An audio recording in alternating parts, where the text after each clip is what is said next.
Hello and welcome to the next part of the তোমার 3 dimension যে geometry সেটার।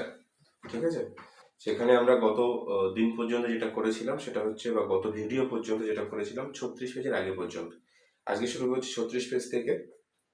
প্রথম যে অঙ্কটা, দুটো বিন্দুর সংযোগ সরলরেখার দিক কোসাইন, দিক অনুপাত আর দিক কোসাইন। তোমরা তো এই বিষয় দুটো ভালো মতো জানো, দিক কোসাইন আর দিক অনুপাত।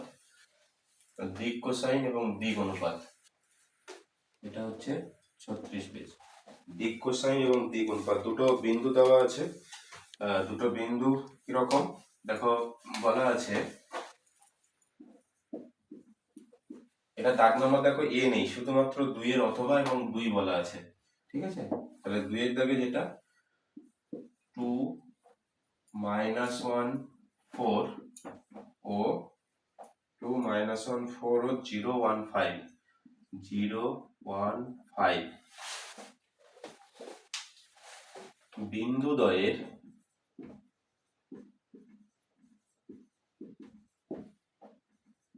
সংযোগ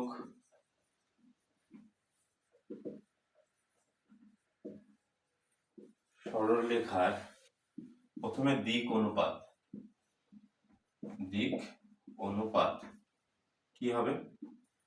এটা যদি এ বিন্দু হয়, এ বিন্দু থেকে বি বিন্দু, তার মানে 0 -2 -2 1 -1 2 -1 প্লাস 5 -4 1 -2 2 1।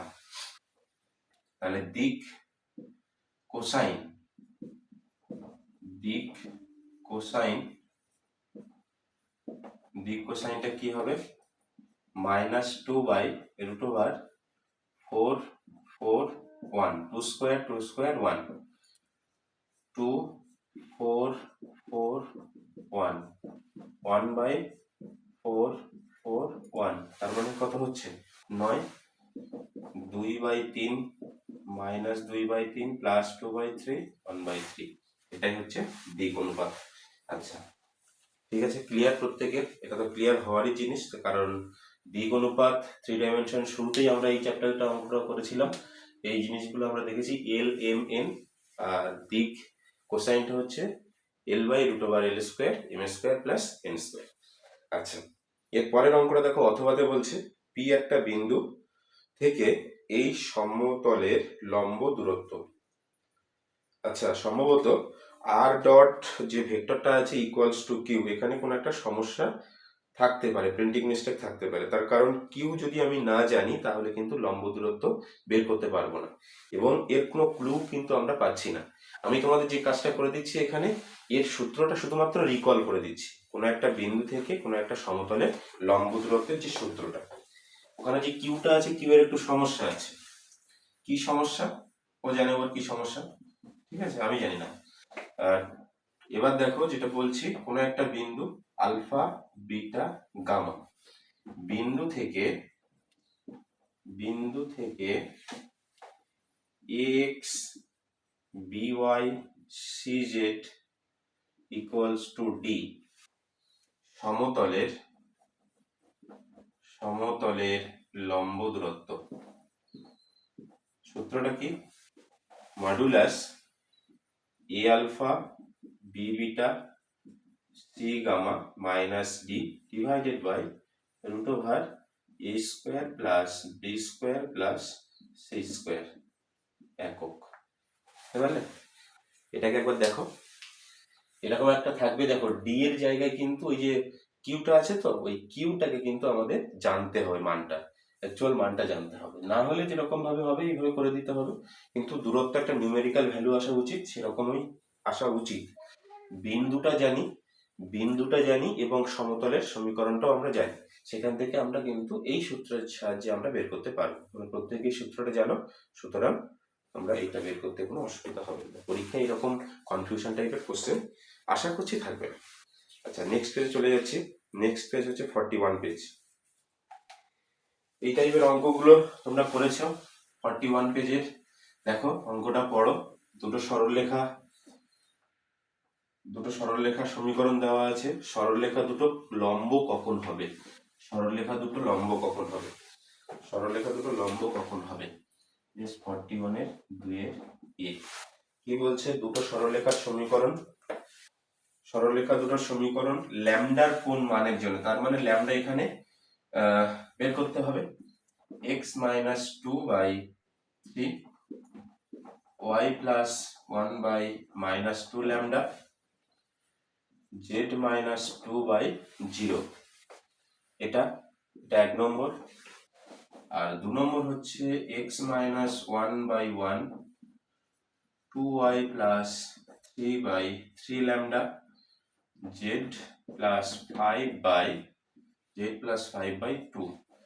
এবার বিষয়টা দেখো, আমাদের সমীকরণগুলো কিরকম ছিল, এক্স ওয়াই জেড গুলো কিন্তু সহগ ফ্রি করতে হবে।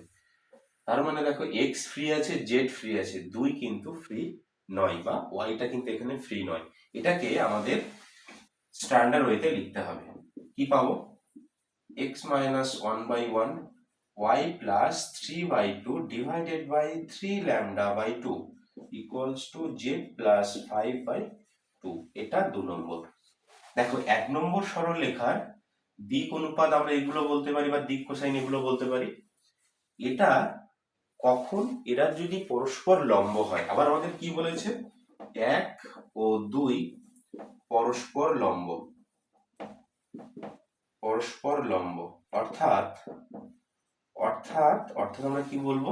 দেখো 3 এর সঙ্গে 1, 3 into 1 minus 2 lambda into 3 lambda by 2 plus 0 into 2 equals to 0। দিক অনুপাতগুলোর ডট যেটা, সেটা 0 হবে। L1 into L2, M1 into M2, N1 into N2 এর ডট গুণফলের এটা 0 হবে। তাহলে 3 মাইনাস 2 ক্যান্সেল হয়ে গেল, 3 ল্যামডা স্কোয়ার ইকুয়ালস টু 0। তার মানে দেখো lambda square equals to 1, lambda equals to plus minus 1, plus minus 1। তাহলে ল্যামডার কোন মানের জন্য?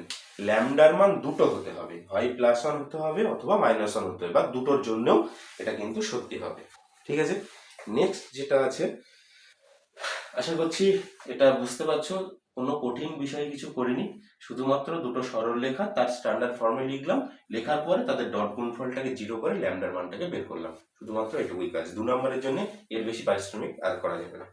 আচ্ছা, পরের যে অঙ্কটা, সেটা হচ্ছে দুটো বিন্দুগামী আছে সরলরেখা, যে অক্ষের সঙ্গে যে সূক্ষ্মকোণ উৎপন্ন করে, যে অক্ষের সঙ্গে যে সূক্ষ্মকোণ উৎপন্ন করে তার সমীকরণটা নির্ণয় করতে হবে।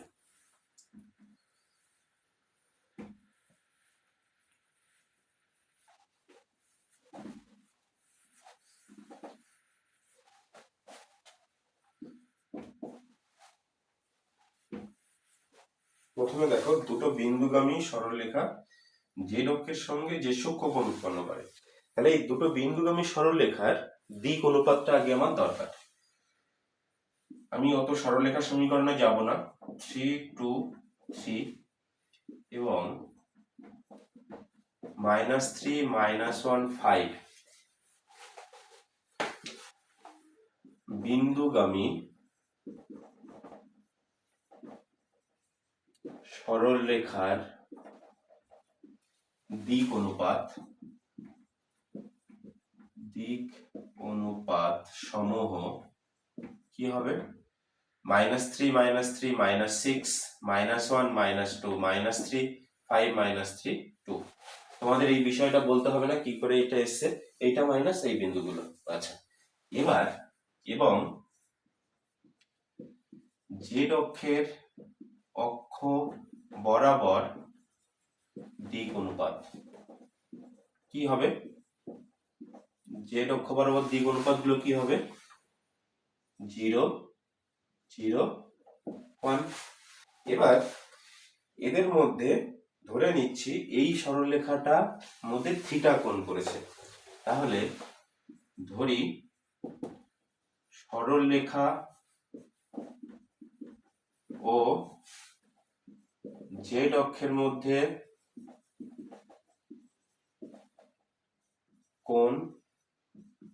কোণের পরিমাপ থিটা। তাহলে আমরা জানি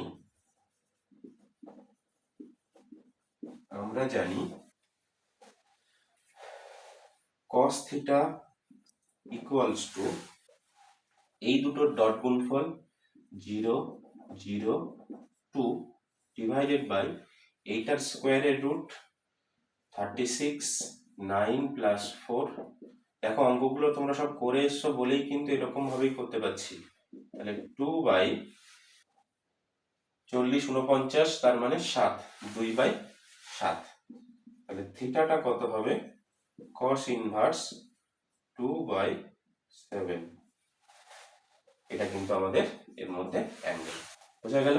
আমি কিন্তু শুধুমাত্র লেখাটা যাতে কম হয়, যেহেতু নাম্বার 2, যেহেতু লেখা কম হবে, কতটুকু কমের মধ্যে হলে আমরা ফুল নম্বর পাবো সেটা কিন্তু আমরা বুঝতে পারছি। cos থিটা মানে হচ্ছে ডট গুণফল, সূত্র লেখার দরকার নেই, ডিরেক্ট অঙ্কটার মানটা আমরা বসাবো, যেটা পাবো সেটা। ঠিক আছে, নেক্সট পেজে আমরা চলে যাচ্ছি। নেক্সট পেজ হচ্ছে 46। যে সরলরেখা এক্স ওয়াই এবং জেড অক্ষের সাথে 90 ডিগ্রি 135 কোণ উৎপন্ন করে তার দিক কোসাইন নির্ণয় করো। তাহলে দিক কোসাইন নির্ণয় করতে গেলে আমরা জানি কি হবে? cos alpha, cos beta, cos gamma. ঠিক আছে, তাহলে cos আলফা যেটা, সেই আলফার মানটা বলা আছে, বিটার মানটা বলা আছে, আর গামার মানটা বলা আছে। সেখান থেকে আশা করছি তোমরা দিক অনুপাতের যে মানটা বা দিক কোসাইন সেটা কিন্তু তোমরা সহজে বের করতে পারবে। দেখো বিষয়টা কেমন, এক্স অক্ষ, ওয়াই অক্ষ এবং জেড অক্ষের সঙ্গে যথাক্রমে 46 পেজ 2 এর এ,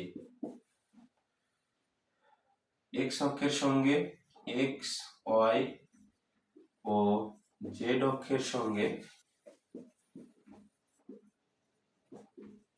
যথাক্রমে 90, 135 ও 135 ডিগ্রি কোণে নত সরলরেখাটা। তাহলে আমরা জানি cos alpha l equals to cos alpha. cos alpha মানে কত? cos 90, cos 90 এর মান কত? 0। m cos বিটা, বিটার মানটা হচ্ছে cos 135। cos 135 মানে কত? cos 135 মানে মাইনাস cos 45 মাইনাস 1/√2। আমার মুখস্থ ছিল বলে মাইনাস cos 45 লিখলাম, তোমাদের মুখস্থ নেই, তোমরা 11 এর বইটা থেকে করে নেবে। ঠিক আছে, n equals to cos gamma, cos 135 cos 45 minus 1/√2। ঠিক আছে, এটা দেখো, এটা বুঝতে পেরেছো?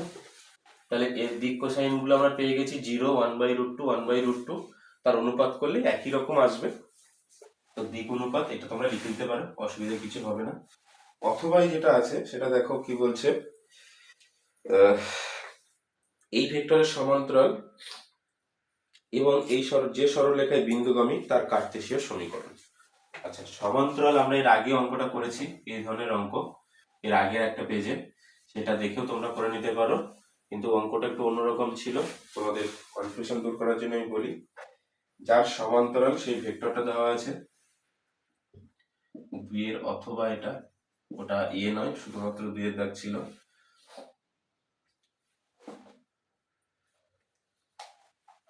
ওয়ান টু ফাইভ বিন্দুগামী এবং r equals to 1 minus 2 3 I minus 2 plus 3k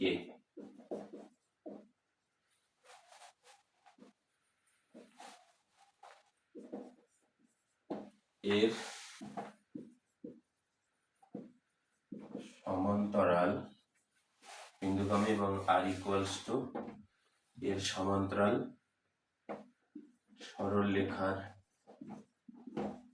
সরলরেখার সমীকরণ। সরলরেখার সমীকরণ কি হবে?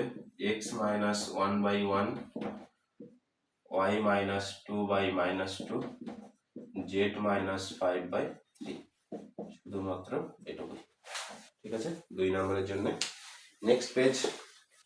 নেক্সট পেজে আমরা যাচ্ছি, সেটা 53 পেজ, 53 পেজে দেখো বলছে একই রকম অঙ্ক, এই বিন্দুগামী এবং এই ভেক্টরের জায়গাটা যার সমান্তরাল বলেছে, দেখো দুটো বিন্দু বলে দেওয়া আছে, এই দুটো বিন্দুর দিক অনুপাতটা বের করতে হবে। দিক অনুপাতটা বের করে ঠিক এইরকম ভাবে কিন্তু আমাদের সমীকরণটা লিখতে হবে। আচ্ছা, এখানে বলেছে ভেক্টর সমীকরণটা নির্ণয় করতে হবে। ভেক্টর সমীকরণ তোমরা নির্ণয় করতে পারবে পরের পেজের অঙ্কটা দেখো। পরের পেজ নাম্বার 53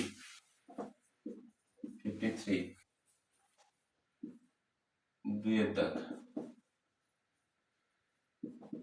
2 1 - 2 বিন্দুগামী যে সরল রেখা,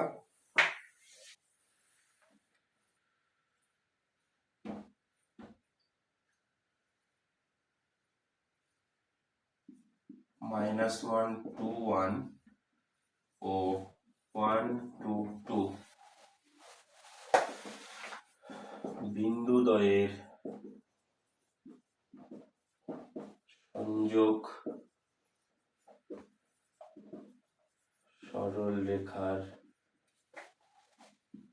দিক অনুপাত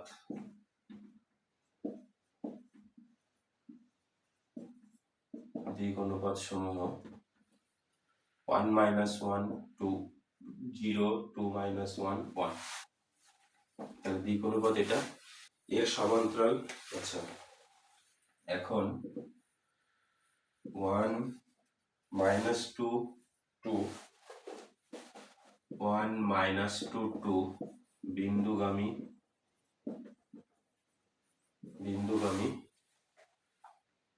এবং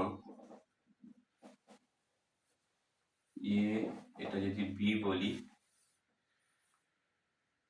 সংযোগ সরল রেখা এবি, তাহলে দেখো এবি দিক অনুপাত সমূহ যদি বলি, এবং এখানে তাহলে কথা লিখে দিতে পারবো এবি এর সমান্তরাল সরল রেখা x - 1/2 y + 2/0 z - 2/1 2 0 1 2 0 1 1 - 2 1 - 2 2 হলো। এটা হচ্ছে কার্তেশীয়, এখানে ব্র্যাকেট লিখে দেবে কার্তেশীয়, যেহেতু এখানে দুটো চেয়েছে। এবং ভেক্টর রূপটা কি হবে, r = যে বিন্দুগামী, তার মানে হচ্ছে I 2j + 2k + t × 2i 0k 0j k, শুধু আমরা এইটুকু লিখবো ভেক্টর রূপ, ঠিক আছে, এইটুকুই। দ্বিতীয় যেটা আছে সেটা হচ্ছে কোন সরলরেখার দিক কোণগুলি আলফা বিটা গামা হলে দেখাও যে এটা একদম ডিরেক্ট প্রমাণ sin² আলফা sin² বিটা। আমি নিচে মুছছি না, এখানে লিখে দিচ্ছি, দেখো দুইয়ের অথবা এই যে তোমরা প্রত্যেকে জানো x অক্ষ y অক্ষ এবং z অক্ষ, এই সরলরেখাটা x y এবং z প্রত্যেক এর সঙ্গে আলফা, এর সঙ্গে বিটা, আর এর সঙ্গে যদি গামা কোণ করে থাকে, তাহলে আমরা জানি